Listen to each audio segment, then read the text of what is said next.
Hello and welcome to VoiceOver Plaza, the podcast from DirectVoices.com, the VO marketplace, where voice talents meet voice seekers directly without middlemen. Uncle Roy, thanks a lot for participating at this podcast. My pleasure. Where are you located? I'm in the beautiful uptown Brookdale section of Bloomfield, New Jersey, which is about 22 minutes outside of New York City.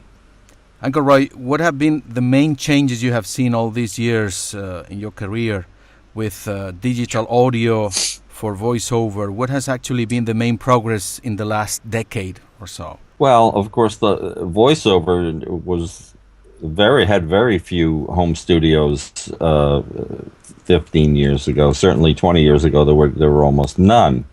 But as ISDN came to be, and as maybe some of the older voiceover people didn't want to travel as much, and just that the technology was there, it opened up, especially over the last 10 years, that anybody who was a voiceover could have a home studio, wouldn't have to go into Manhattan or wherever their local studio was, and could really be international this way, whether it's ISDN, Source Connect, these new other technologies that just came out. 15 years ago, who was recording at home? I forget about the ISDN where they'd record at the other end, but digital recording technology for home use was not as developed as it is today, even though I've been using, it was Cool Edit 96 or whatever, the first version of Adobe Audition, and then followed through. But I was a professional recording engineer, so I needed those tools to work at home, not a voiceover person. But now, for $300 or $20 a month or whatever it is, anybody can have that digital access. And what is actually your position on that? Is it a good development or a bad development from the point of view of an audio engineer with so much experience as you are? The upside, of course, is mostly for the voiceover people who have these new opportunities. And the upside for me is I have the tools that I don't have to go into the city and pay big money either to use a studio. The downside is that so many studios went out of business because at least studios associated with voiceover work, because the voiceover people are at home, they're not charging studio time. And the other downside, for me, the major downside is if people are working at home by themselves, isolation is the dream killer. You don't get the feedback of a director, a producer, another engineer, seasoned engineer who's seen a million sessions to help you along. If they're doing a phone patch or an ISDN, yes, you get direction. But if you're home self-directing, because you have the technological ability to record at home, but you're in your little vacuum and you don't get as much. I like to direct people on their auditions so they have another point of view, and give them the old school advantage of multiple people being involved in the session. As we can see that even sound studios today, they accept the reality of home studios because it's also in their advantage, because they kind of save money in terms of transportation and time, etc. But maybe you see a development in which this interrelation, this feedback from the studio engineer and from the client could be optimized, could be improved, like using, ISDN is probably a technology that is dying, but there are other possibilities using broadband that provide that feedback that the isolated voice talent lacks. Even a phone patch, if the person at the other end of the phone knows what they're doing. I don't mean just somebody just listen in and justify their existence.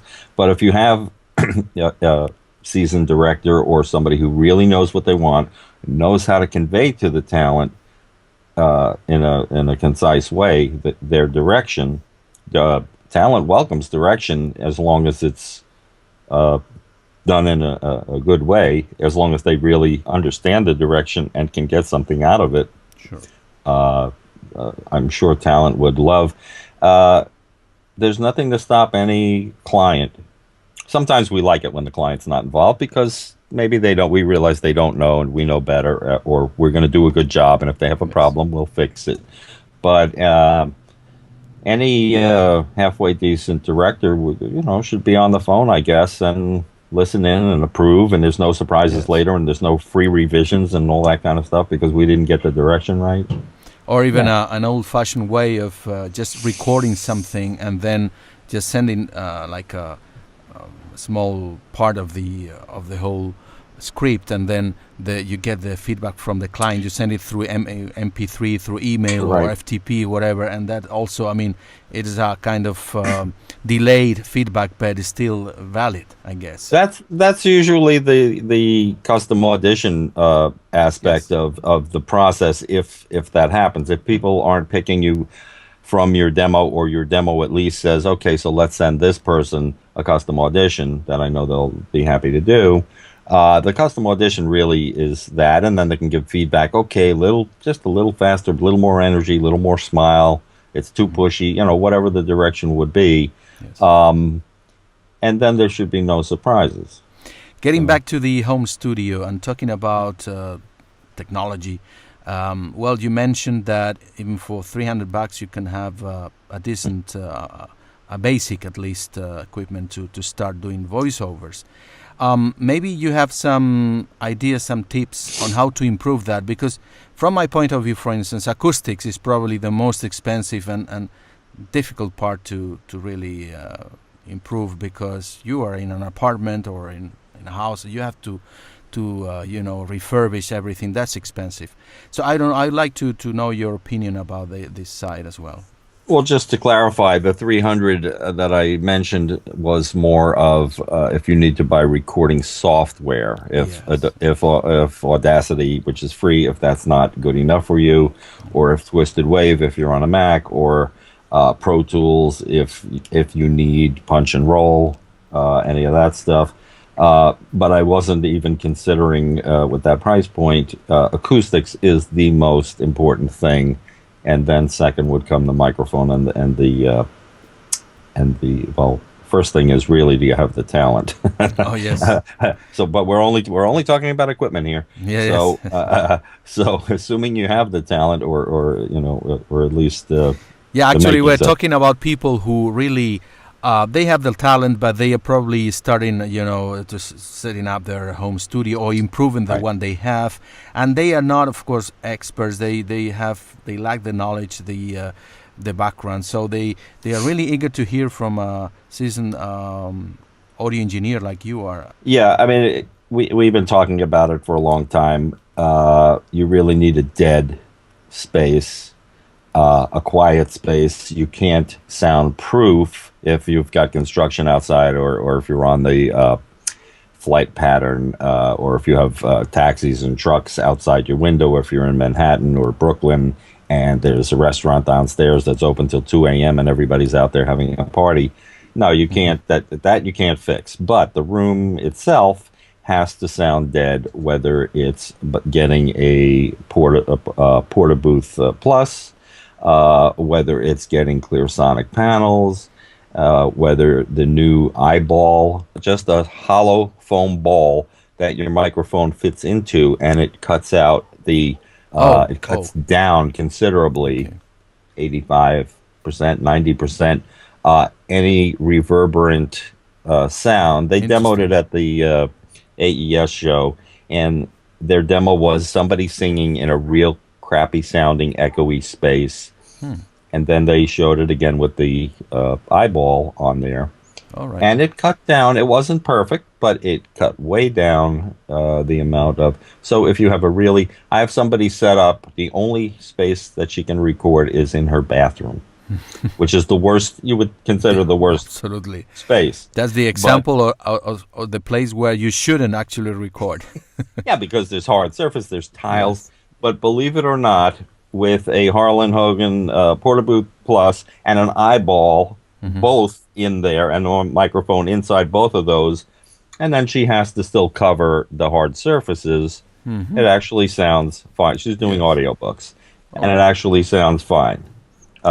It's too bad that she's, stuck in this little room, but her apartment overlooks the New York City skyline, and there's helicopters and sirens, and it's the only quiet, and there's even the heater in their apartment, and the only quiet space is the bathroom, and it works out. She's happy in there.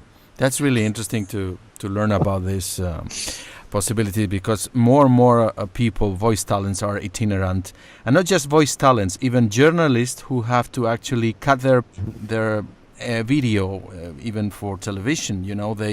They edit, whether they have an editor or even they edit the piece, and they have to voice over their own report. Right.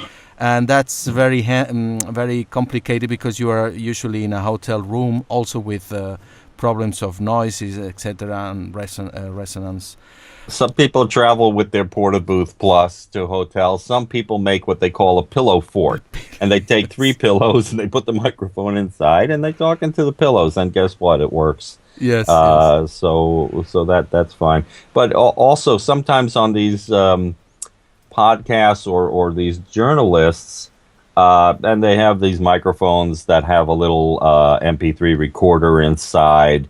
And sometimes we expect that the sound isn't going to be pristine because they're on location somewhere. Yes, if it sounds like what it looks like, I think we're okay with it. When you have you have to do a stand-up outside, and of course you have the noise, the ambient noise from outside, right. And then you have to do the actually voiceover of the report inside, indoors in a hotel. Right. That's really tricky. But I mean, there are many possibilities to improve that when you are itinerant. Now, I'd like to know your opinion about, this text-to-speech, TTS technology that is an algorithm that allows to turn a text into a spoken, yet a little bit robotic voice. So, is this a threat for voice talents who earn their living with typical e-learning tutorials and phone messages? Not to of course, the one who is living off, advertisements or the typical, commercial voice. It's mostly for those who specialize in e-learning tutorials and phone messages. If you're selling an e-learning project and you're trying to teach English, why would you go, except for budgetary reasons, and I don't know how much the text-to-speech cost, and yes, they're getting better, but if you want to teach somebody conversational English, I even have a slight problem with the way some of the voiceover people have to slow down, overly articulate, doesn't make it conversational. But you can learn, you can learn English by it. But robotics, to me, there's nothing pleasant about it, and we've heard a lot of it in telephony, and it's great for them if it's a booming business or something, and some voiceover person has to input all those words and phrases anyway. I don't think it's a big threat to people are still going to hire real people. Yes. You can't talk to the robot. You can't tell the robot a joke. Our industry is about the people. I don't see it as a big threat. The good thing is that even though there have been some advances, some progress in terms of the quality of the voice, as this technology lacks context, as you mentioned, you cannot have a robotic voice tell a joke. You can, but you have to just put the words there. But there's no the artificial intelligence is not so intelligent to really improvise. Yes. It's the same thing in music. There's all these synthesizers, there's all these digital samples, and then you can play on a keyboard, but it's not the same as hiring a violinist who puts what's called English, how they hold the bow, how they attack it, or trumpet player, or flute. Yes, there are good samples out there, but if you give a very slight direction to somebody, it's the way a flautist interprets how to do that, or a violinist how to do that, and whether or not that can be recreated on a keyboard with samples.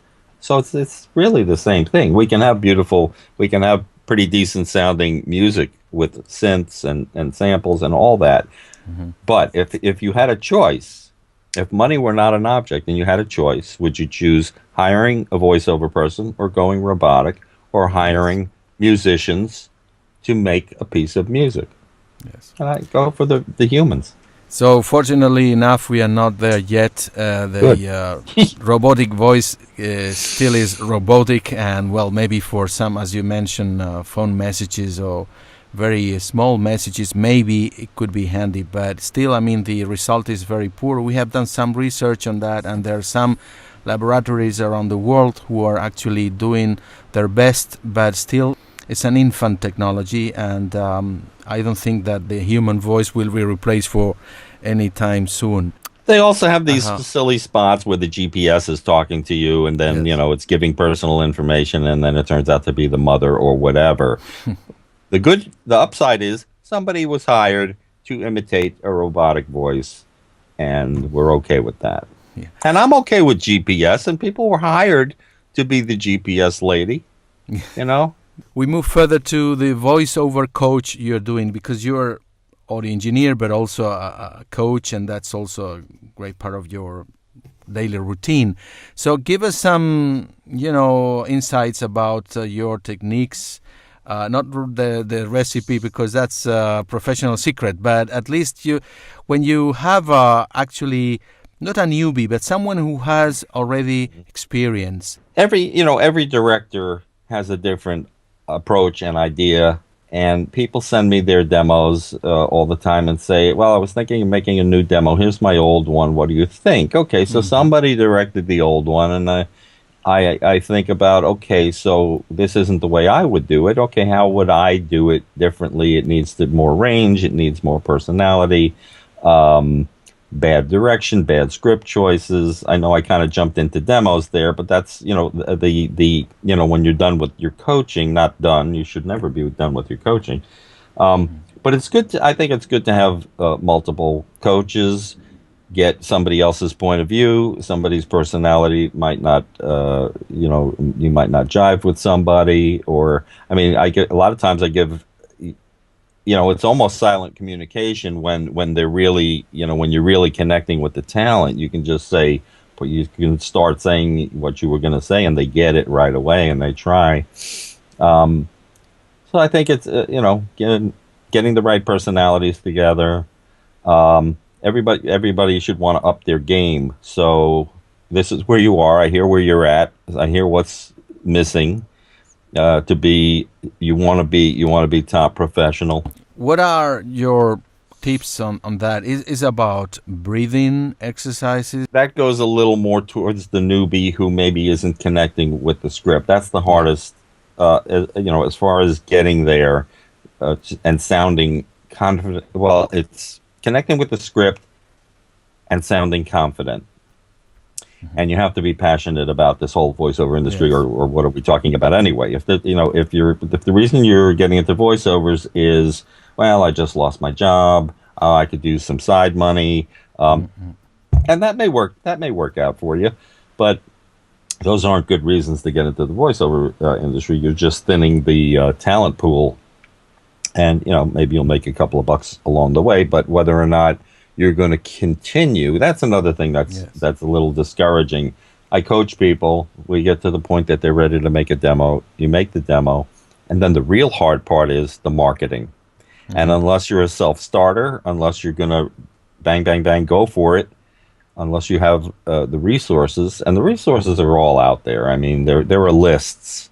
There are lists out there where you should be sending your demo, or who to call. This is a very important element. The marketing is one key component in having success. As you said, of course, we have to consider first of all the talent itself, the ability to really give passion and persuasion to what you read. But then, okay, you know how to do it, then you have to market, and you're in competition with so many people out there. Within marketing, I was wondering, what do you think about some sites out there like Direct Voices, like Bodalgo, like Voice123, the pay-to-play sites? Do they offer some kind of advantage of positioning of the voice talents in the market? From personal experience, and many people know that I manage Lila Berzin's voiceovers, so she just signed on for a trial basis to voices.com. Well, it gives you access to a bazillion audition possibilities. Then whether you book or not, because they have so many people, and really you shouldn't have to pay to get auditions. There are many people who have enough recurring clients. Mm-hmm. Oh, I got another job. We got another job for you. That's really where you want to be. Ultimately, that you have recurring clients that call. But the pay-to-play sites, I mean, we're on real-time casting, the Voice Realm. These are a little cheaper pay-to-play sites. We've booked some stuff. As long as you can more than break even. But the things about it is you can't sit at the computer all day and sit there and wait for these opportunities to come up. You'll waste your whole life. The problems are there's a million people on those sites. A lot of the jobs are cheap. If you can get enough non-exclusive agents who feed you auditions on a regular basis, that should be enough. If other casting people, other casting people have taken you on, then they believe in you and they think you're going to book something and they send you auditions. If you can find those ones that you don't have to pay, and sometimes the ones you don't have to pay, they have the same auditions as the one you do have to pay. So yes, also could be useful for getting a good positioning in Google, which is something more and more important. We have to admit that if you have your website but it's not correctly positioned well through a pay-to-play site where you can have your profile and is seen by Google, that could be also handy. Well, that's true, because everybody does get to put a profile up, and if that's where your demo sits and you don't have a website yet, although you should get a website right away. Yes. You need a website as part of your marketing. Your business card is to get them to go to your website, and your website is to get them to go to the demo, and the demo is to get them to send you a custom audition or hire you on your demo, and that's what the chain of command with the marketing is. Just to finish this part of coaching, could you maybe mention success stories about coaching that you have invested yourself, time and effort in improving someone's ability to read with passion and persuasion? Everybody has their own little what do they have to work on. I consider Lila a success story, and some other students that I have where they read or they audition for me, and I say no, you got but your energy, you start here and then the energy drops, and you start here and the energy drops. You got to work on that, or you're pronouncing your INGs as EEN, and you have to work on that. That's a California thing. So I think everybody just has what do they have to work on, what are their little obstacles to improve, without giving any specific names except for Lila. If you're a voice talent and need a coach, an online coach, you can count on Uncle Ray, I guess. Or I have a lot of people just hop on the bus in Port Authority and come out here. So if you're in the tri-state area, all right, people drive from Connecticut, from Pennsylvania. I'm worth the drive. People come here 2.5 hours, and it's better, to be face to face. Absolutely, yeah. Face to, especially for the first 2 hours, I need a face to face, and then after that, I understand people don't want to take 2.5 hours. So I Skype. We Skype all the time. So we have the address of your website right there on screen. AntlandProductions.com. Yes, interview with Uncle Roy from Antland Productions in New York. Thank you very much for your time and very useful comments, Roy. Uncle Roy. Thank you. Thank you, guys.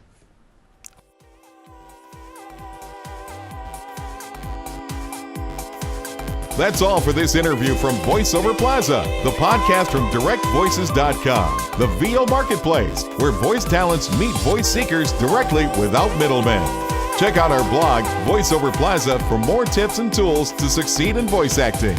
So head on over to directvoices.com/plaza. We are happy to read your comments there.